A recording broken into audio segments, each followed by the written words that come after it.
Welcome to the Bible Feed podcast, a place for conversations about the Bible and faith in the modern world, where ordinary people come together to help each other understand the Bible better. Let's get started.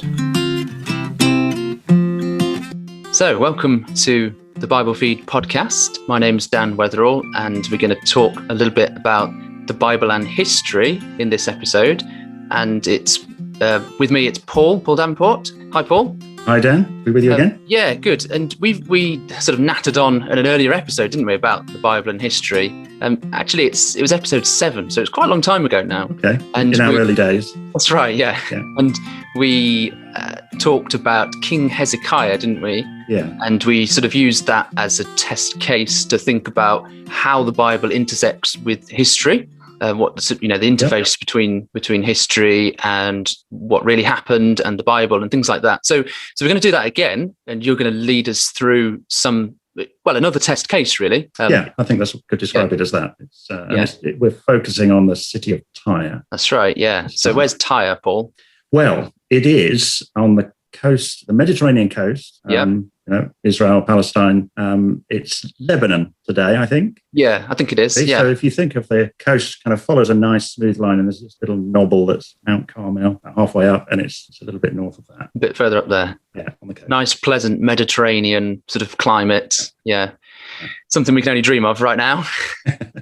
Good. So we're going to talk about Tyre. What's Tyre and Tyre in the context of some prophecy? Because probably fair to say Tyre isn't a major place in the Bible. I mean, it comes up quite a few times, doesn't it? But it's not Jerusalem, is it? Or it's not the Babylonians or that sort of thing. But yeah, there's some very specific things said about Tyre, aren't there? So we're going to be thinking through some of those. Yeah, it probably appears in two sort of episodes, really, in the history of the region that we'll come on to. But it was a major place, a trading centre for a couple of centuries. Yeah. Okay.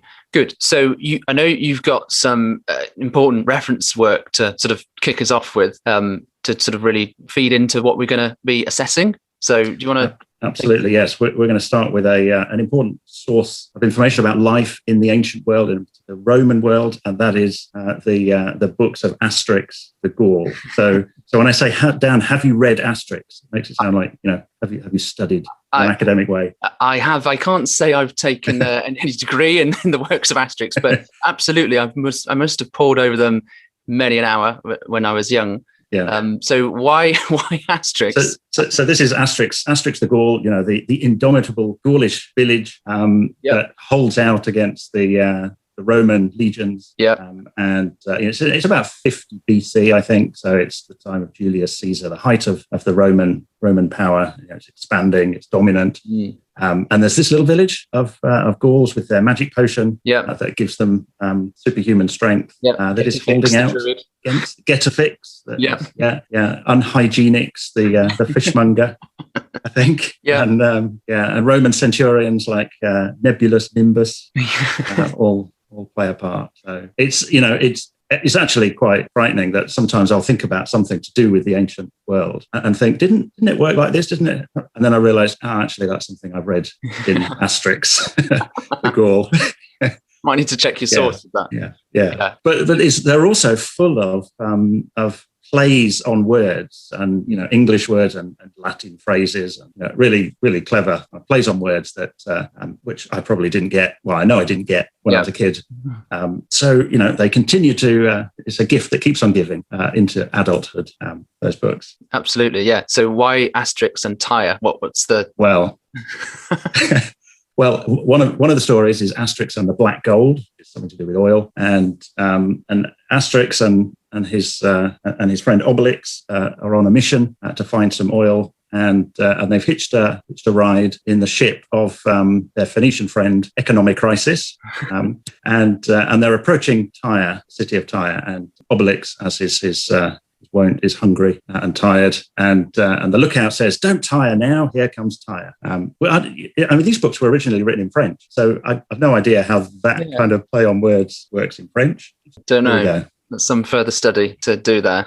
But okay. So Tyre crops up in this book. So this is the Roman times of the Roman sort of just before the Roman Empire, isn't it?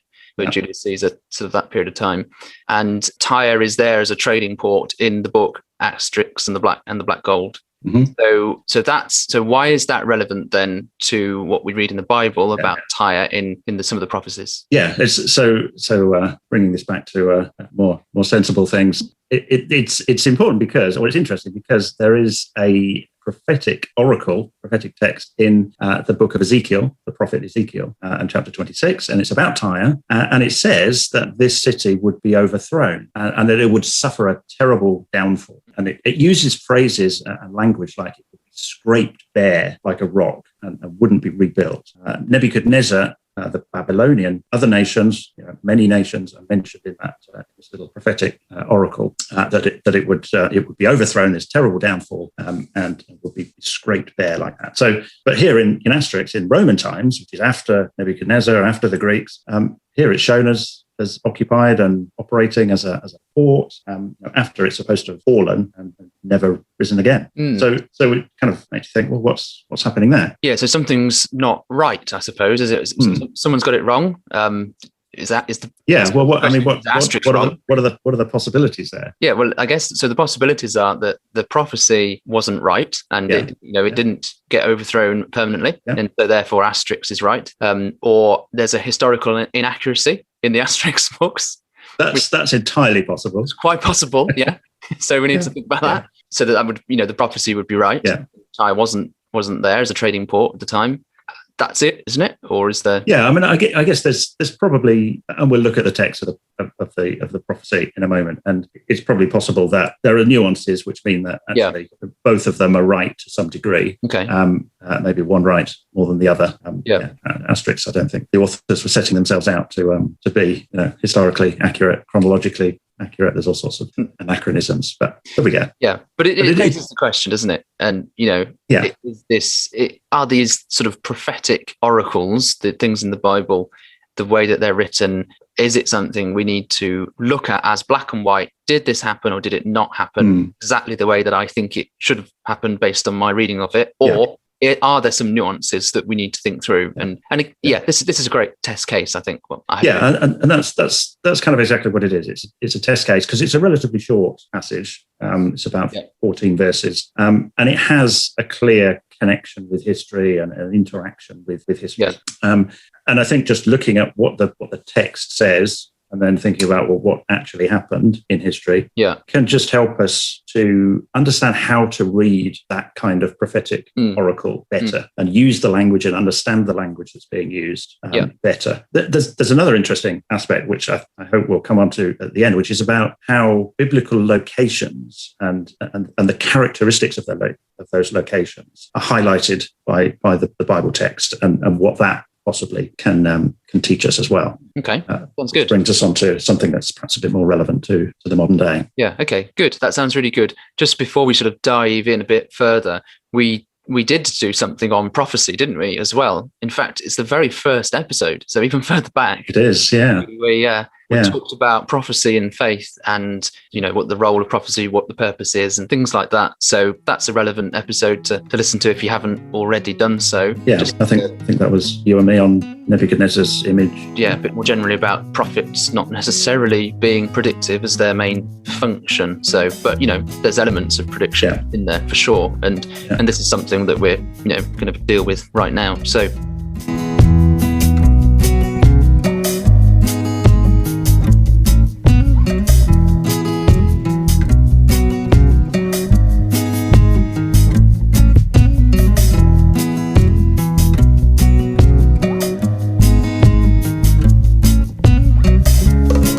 So okay, good. So it's nice to develop some of the older things that we've talked about and take them a step further, which is really good. So what do we know about Tyre then? Well, we've mentioned already that it's an island, or it was an island, just off the coast of what is Lebanon today. It was a fortress, essentially, on this island, and for a period it was very powerful. And there's probably two periods in the biblical history that it emerges as important and powerful. The first is during the time of King Solomon, when he's building the temple in Jerusalem, and Tyre are mentioned as supplier of cedar wood in that region. So that's sort of, I guess that's the 10th century BC. Okay. And then the other period it pops up is a little bit later, probably about 100, 150 years later, the time of the divided monarchy. And you've probably heard of Jezebel. Yeah. So she was the daughter of the king of Tyre and Sidon, Ethbaal, who lived and reigned for quite a long time. Yeah. And the power of Tyre as a trading hub really was established in that time. And it had lots of colonies around the coast of the Mediterranean in the sort of 9th century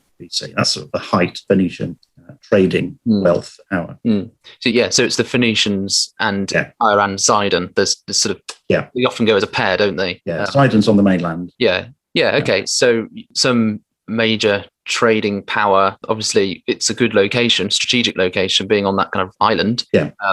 And having a good harbour. So there's sort of some of the historical things that we know about Tyre and how it fits into some of the Bible text. And then we've talked about prophecies, haven't we? So we've got some of those to look at. Yeah. So should we look at this passage, this prophetic oracle in Ezekiel 26? Yep. Ezekiel 26. Shall I read a bit of that? Yeah. So let's we just split it up into two bits. Go to the end of verse 6 first, and then we'll go verse 7 to 14. I think. Okay. So Ezekiel 26 and the first 6 verses. In the 11th year, on the first day of the month, the word of the Lord came to me, Son of man, because Tyre said concerning Jerusalem, Aha, the gate of the peoples is broken. It has swung open to me. I shall be replenished now that she is laid waste. Therefore, thus says the Lord God, Behold, I am against you, O Tyre, and will bring up many nations against you, as the sea brings up its waves. They shall destroy the walls of Tyre and break down her towers, and I will scrape her soil from her and make her a bare rock. She shall be in the midst of the sea, a place for the spreading of nets. For I have spoken, declares the Lord God. And she shall become plunder for the nations, and her daughters on the mainland shall be killed by the sword. Then they will know that I am the Lord. So you can see how it starts, that this trading power of Tyre obviously sees Jerusalem as a competitor. And we'll look at the timing of this in a moment, but Jerusalem has just fallen for the Babylonians, and so Tyre seems to be thinking, this is great. This is our chance to ascend and take advantage of the downfall of Jerusalem and exploit that opportunity. And then the prophet gives this oracle: because you've taken that attitude, then there's this pronouncement that the sea will come over. I think it's very appropriate language for an island, for it to be swept by the sea. And that's where the destruction comes from. And a bare rock, a place for the spreading of nets, and so on. So and a plunder for the nations, for many nations in that. Okay, so let's carry on, and maybe I'll read the next section, which is verse 7. I'll go through to verse 11. Okay. So here we go. For thus says the Lord God, Behold, I will bring against Tyre from the north Nebuchadnezzar, king of Babylon, king of kings, with horses and chariots, and with horsemen and a host of many soldiers. He will kill with the sword your daughters on the mainland. He will set up a siege wall against you, and throw up a mound against you, and raise a roof of shields against you. He will direct the shock of his battering rams against your walls. With his axes he will break down your towers. His horses will be so many that their dust will cover you. Your walls will shake at the noise of the horsemen and wagons and chariots when he enters your gates, as men enter a city that has been freed. With the hooves of his horses he will trample all your streets. He will kill your people with the sword. Your mighty pillars will fall to the ground. Okay. Pretty bad news for Tyre. Yeah, but what do you kind of detect as the difference between that set of verses and the first section that we read? There's the first bit, talks about the sea. You talked a lot about that. Yeah. And then this is, verse 8 says the mainland, doesn't it? Siege wall against you, throw up a mound against you. It sounds very different. Yes. So the sort of things that Nebuchadnezzar's doing, I think it mentions your daughters on the mainland. So like the towns that were under the control of Tyre, but they're on the mainland. Yeah. Nebuchadnezzar's coming against those, and he's attacking just like you would a city on land, with a siege wall and battering rams and horses. Yeah. I mean, you can't really ride your cavalry across the sea into an island. So that doesn't sound like it's attacking an island. And then we've just got 3 more verses, I think. So if you want to finish it off, verse 12. Verse 12. Yep. Yeah. Okay. They will plunder your riches and loot your merchandise. They will break down your walls and destroy your pleasant houses. Your stones and timber and soil they will cast into the midst of the waters.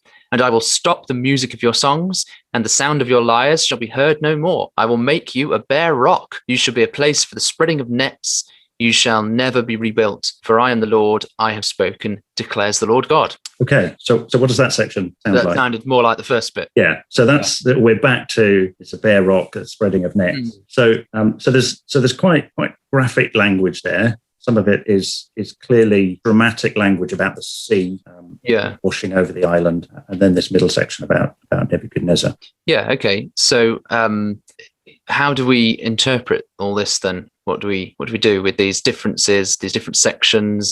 Do we need to read into that something a bit different? Yeah. So we've got these different pieces, and the first section was about many nations. Mm-hmm. The middle section is just about Nebuchadnezzar, and then it returns again to they will plunder your riches. I see. Yeah. So it's back to talking about the many nations. Yeah. So it's almost as though you've got a general oracle, mm-hmm. and then a little bit in the middle, kind of put into the middle, which is about Nebuchadnezzar. And it's really interesting, actually, when you look at the first section is about plural. They, the many nations, will do these things. And that last section is they will do these things. The middle section that's about Nebuchadnezzar is really emphasizing the singular. It's Nebuchadnezzar. He will do this. And even so, see, he will set up a siege. He will direct the shock of his battering ram. So there seems to be something different going on with that. And that's very specific, isn't it? Yeah. Yeah. So, and I think what we possibly have here is something that has a prophetic, predictive element, but also there's something going on at the time of Ezekiel, which he's giving a sort of live commentary on. And we know that we've got a timestamp at the beginning of this chapter. Oh, yeah. Just says in the 11th year, the first day of the month. But the 11th year of what?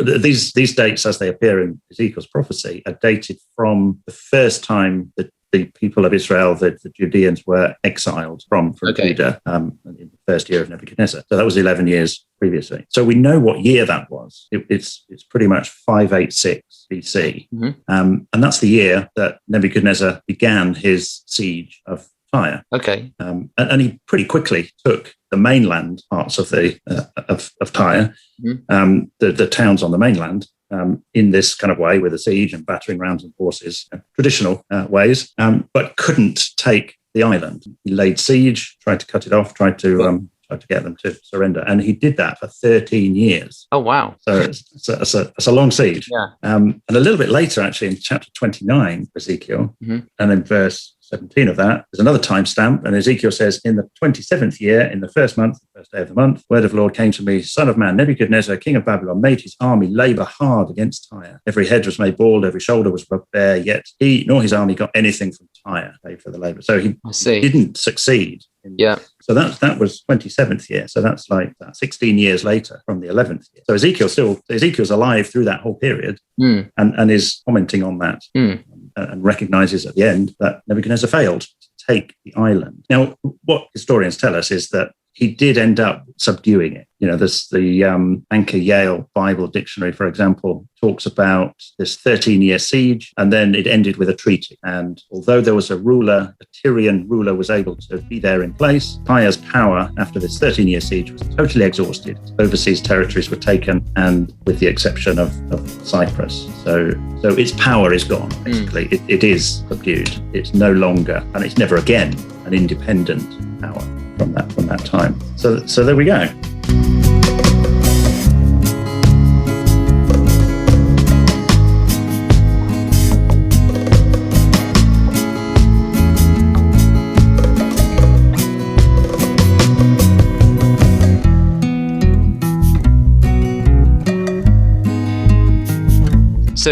So that's the middle section we've looked at. So the commentary on this, effectively a commentary on what's happening at the time. But we've got the bits at the start and the end, which talk about Tyre being scraped bare as a rock. Yeah. Are we saying that didn't happen then? Nebuchadnezzar didn't achieve that? Nebuchadnezzar didn't achieve that with the island town, the island fortress. But you're right, it talks about many nations. And the Babylonians came and went. The Persians were the next major power. They had control of Tyre, and it was subservient to them. And then along come the Greeks when Alexander the Great is kind of chipping away at the western edges of the Persian Empire. And Alexander the Great goes on this incredibly rapid campaign of conquest down the coast of Palestine, that region, and comes to Tyre and lays siege to Tyre. Now he didn't get tired then, did he? Because he kept on going. He just kept going, and he lays it, but it only took him 9 months, and he managed to take the city. Right, one up on Nebuchadnezzar.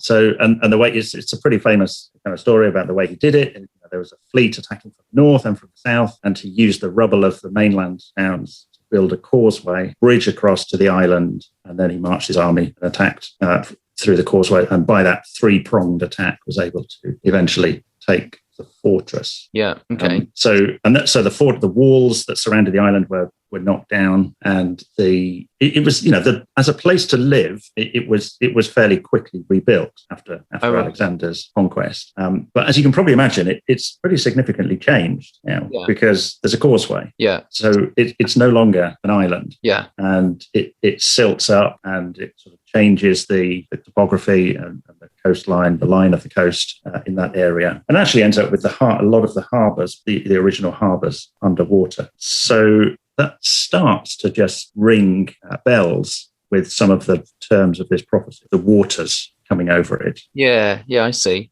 So like submerging the harbours, things like that. Yeah. And it was never independent again. It was just owned by a succession of powers, Persian, Greek, Roman, and that's when it appears in Asterix. Yeah. And the Black Gold.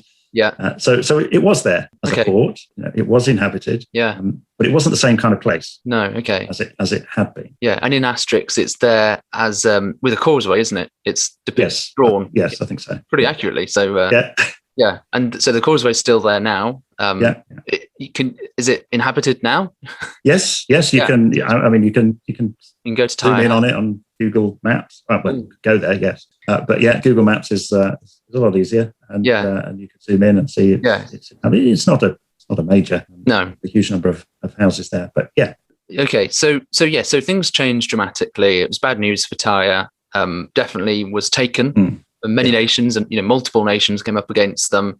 Alexander the Great won effectively, took it, and it was destroyed. But it isn't. The thing that we need to think through is that it wasn't only a place for spreading nets, for example. It wasn't laid waste permanently as a bare rock forever. Like you just said, it wasn't long until it was kind of rebuilt, and Asterix could land there and on his quest for black gold. So the language we've seen in Ezekiel sounds like total destruction and a permanent destruction. So does that mean Asterix is right and Ezekiel was wrong?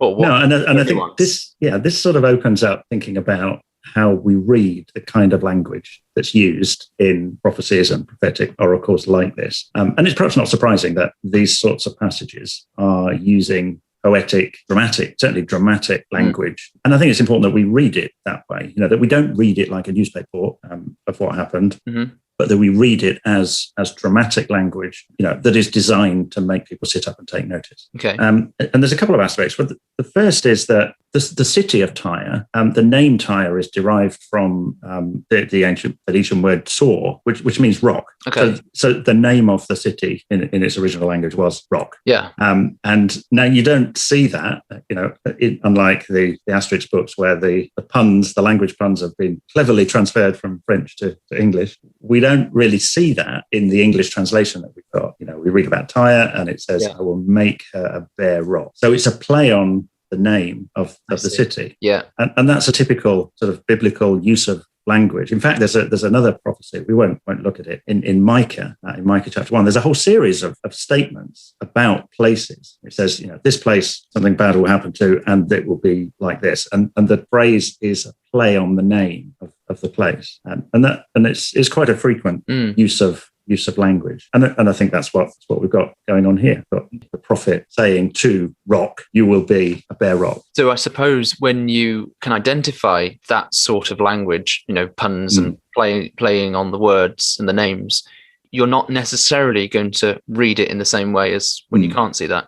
You're conditioned to thinking, this is having a little dig. yeah, we're not, maybe not necessarily the point of this phrase is to convey in sort of black and white. Yes. This is, 100% what is going to happen. This is not describing a process of coastal erosion, of taking the soil off and leaving bare rock. Yeah, it's funny. A play on, it's a play on words. Yeah. So that's one aspect of it. I suppose the other is the way destructions of places, particularly, are described in dramatic, almost hyperbolic language that isn't intended to be taken absolutely literally. There was a literal overthrow of Tyre, and it was never the same again. And some aspects of that were very literal. The harbours ended up underwater and so on. So in Ezekiel and chapter 29, there's an example of that in verse 11. Mm-hmm. We looked in this chapter earlier, actually, and it's talking about is when Nebuchadnezzar attacks Egypt, and as a result, verse 11, no foot of man shall pass through Egypt, no foot of beast shall pass through it. It shall be uninhabited 40 years. And I will make the land of Egypt a desolation in the midst of the desolated 40 years among cities that are laid waste. So there's a description there of Nebuchadnezzar attacking Egypt, and we don't have much historical information about that attack, but I'm pretty sure that it wasn't literally true that no foot of man or beast set foot in Egypt for full 40 years. So what do you think is going on there? Why is that described in that way? Yeah, well, one thing that jumps out at me is the use of the word use of 40 years, because 40 crops up a lot in the Bible, doesn't it? And is clearly pretty much a sort of symbolic, or has meaning beyond just a simple sort of numeral, counting up. It's not just a numeral.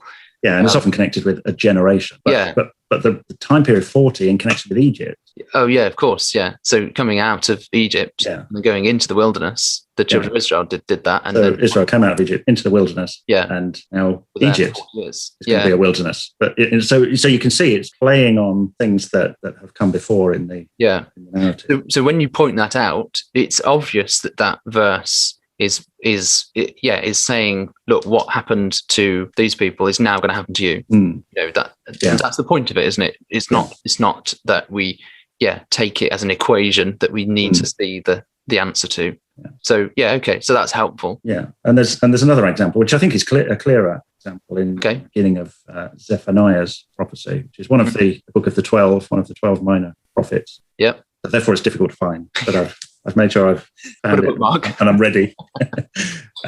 So it talks about, this is talking about the Babylonians coming on against Judah and Jerusalem, actually, coming judgment on Judah. And it says this, I will utterly sweep away everything from the face of the earth, declares the Lord.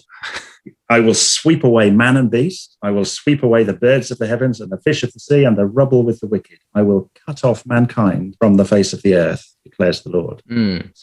So again, I mean, what does that language, what springs to mind when I read that? That sounds like early Genesis and the flood. Yeah, it does, doesn't it? Yeah. It sounds like, the creation reversal of flood. And I think, it isn't the case that those words were fulfilled literally when Babylon came against Jerusalem. It's evoking the dramatic language of the flood and the devastating destruction that brought as a warning, as a way to get the message to drive home. So I think, just going back to Ezekiel and that chapter 26, we've got something similar going on there with these sort of phrases like scraped like a bare rock, and never being rebuilt, not being inhabited.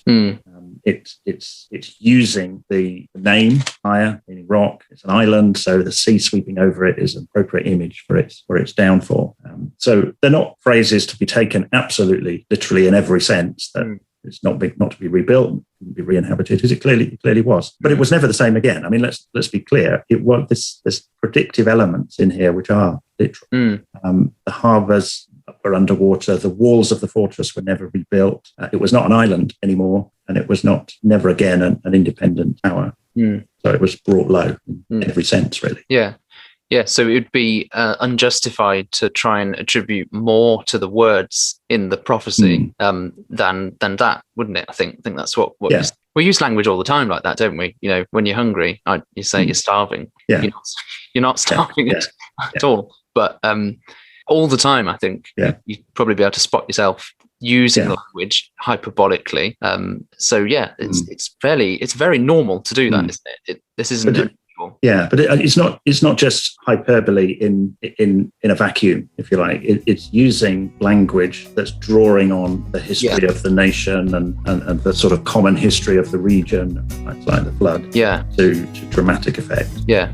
Some of those examples. Yeah, it's a lot more sophisticated. Yeah, which is great. Yeah. That's when it starts to get really interesting. Yeah. Okay, good.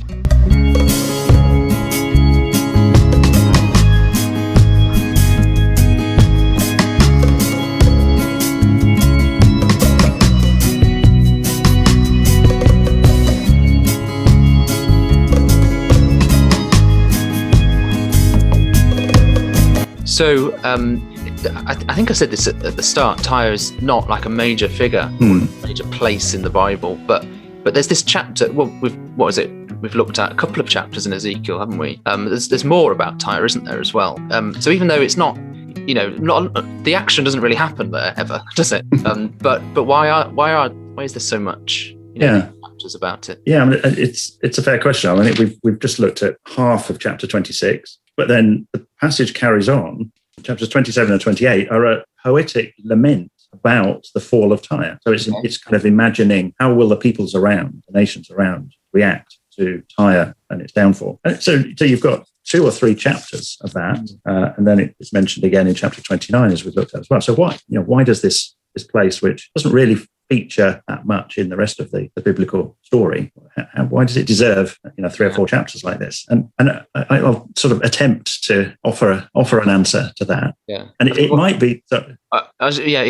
It's not simply there to attract the criticism that this hasn't been fulfilled, is it? It's not. It's not simply there just to be a stumbling block. Which it's probably doing something else. Yeah, and it might be to do with sort of characteristics of Tyre as a power when it was in its heyday, and we get that in chapter 27. So there's this lament for the peoples around. They take up a lamentation over Tyre, what a wonderful place it was, and how wealthy it was, accumulated great wealth. And from verse 12 of chapter 27 right through to verse 24, 25, it goes around a whole list of places in the Mediterranean world, Middle East, and saying this place did business with you, that traded this product with you. So there's Tarshish with its silver, iron and tin and lead. There's Meshech trading with you. There's actually exchanging human beings. So there's a slave market, all sorts of merchandise, 4 horses, ivory tusks, ebony, fine linen, coral, ruby, all these trappings of wealth and trade, and a long list of places and all the things that they're trading. And so the characteristic that's drawn out here of Tyre is economic exploitation, I think, is the best way to summarize it. It's accumulated massive wealth as a result of having trade going through its port. It's taking a cut of everything that goes through the port, and it's just exploiting the trade and the goods that other people need, and it's just accumulating massive wealth. And that sort of resonates with a different kind of lament in the New Testament. I don't know whether you can predict where I might be going with this. So in Revelation. Yeah, we're going to Revelation. So in Revelation chapter 18, there's another city that falls. It's Babylon falls. And there's a very similar kind of lament about Babylon in Revelation 18. And it has the merchants of the earth wailing because of this. The city has fallen. It says, the merchants of the earth weep and mourn for her, since no one buys their cargo anymore. Cargo of gold and silver and jewels and pearls and fine linen. So all kinds of articles of ivory, costly wood, bronze, iron, and so on. And slaves, that is human souls. So it's a very similar list to the things that Tyre, that were traded through the markets of Tyre. Yeah. And I think what we have here is Tyre and Babylon particularly sort of put up as examples of the way human systems can become so exploitative, and political and social systems can become oppressive. Babylon is very much synonymous with that, and Tyre, I think, is in the Old Testament being put alongside that. Similar sort of characteristics. Yeah. More economic exploitation, I suppose, rather than Babylon was just aggressive military violence, expansion and violence. Yeah. So Babylon in Revelation is, of course, part of that symbolic sort of structure of the whole book there, which is drawing on Old Testament Babylon and Old Testament Tyre, you're pointing out here as well. So it's a kind of a presentation of all the worst things about human systems and what they can get up to. And the message about Babylon, it's not said about Tyre, but it certainly is about Babylon, which is, to the faithful, come out of that, come out of her. That's not where you want to kind of put your trust and put your allegiance, if you like. It's somewhere else. And so I think that kind of gets us to the point of thinking about, Tyre's role in this narrative and in this prophecy is something about, here's a depiction of what happens when human systems exploit others for their own gain, and it's not pretty, and it will be brought down. And that's right how we started. Actually, the start of that chapter in Ezekiel is Tyre taking advantage of the fact that Jerusalem has fallen and thinking they can rub their hands in glee and make more money through the situation, the misfortune of others. So that makes perfect sense, really, to think that through. It kind of leads us on to thinking Revelation would be good to develop more and more, wouldn't it? And I don't know if we can say this right now, but you're hoping to do a bit on Revelation, aren't you? In a bit of a series. Yes, I think we've got that penciled in. I'll say it's penciled in for the start around the end of May. So that's June this year. So something really good to look forward to, because led us into that in one way, which is good. Okay, so let's sort of wrap up. I suppose on the surface, there's some of these prophecies about Tyre that seem to have been fulfilled, but then other parts of it seem to have been fulfilled, but then reversed effectively. And so if you're reading it in one particular way, you might think, oh, something's gone wrong. The prophecy has failed, and Asterix was right all along, but the Bible wasn't. But actually, what we need to read a bit more carefully and have a bit more sort of view on the way things were written. Think about the context, the time, the fact that there are some predictive elements, but it's a bit of a live commentary of the things that are happening. Looking at the language and paying attention to all the plays on the words and things like that. And it rings true, doesn't it? I think that's what you'd expect to find, really. And ultimately you expect to find something in there that is a comment on the way humanity does things and the way God does things. I think we've always talked about that, haven't we? Theological commentary on history, not pure history for objective history's sake, really. There's always an angle on it which is always worth thinking about a lot more, such as, like you've taken us to Revelation, and that's definitely something to think about. So you don't get caught up and drawn into the exploitation of others, really, and by participating in all the various things. So, okay, brilliant. That was good. I had fun. I want to read Asterix a bit more now again. Go back and find more of the puns, because I'm sure there's many. The nuances. That's absolutely right. And see if there's any more historical quirks that we can interrogate from Asterix. So very good. So thanks, Paul, for that. Okay, it's a pleasure. And thank you all for listening. And as always, get in touch if you have any questions or have anything that you want us to discuss or think about. You can go to our website, biblefeed.org. You can send us a message there or email us info@biblefeed.org. Until next time, God bless, and we'll see you again soon. You've been listening to the Bible Feed podcast. Thanks for joining us. We're always keen to hear what you think, hear your questions or subjects you'd like us to discuss. Get in touch with us on our Facebook page or send a message from our webpage at biblefeed.org and be part of the journey.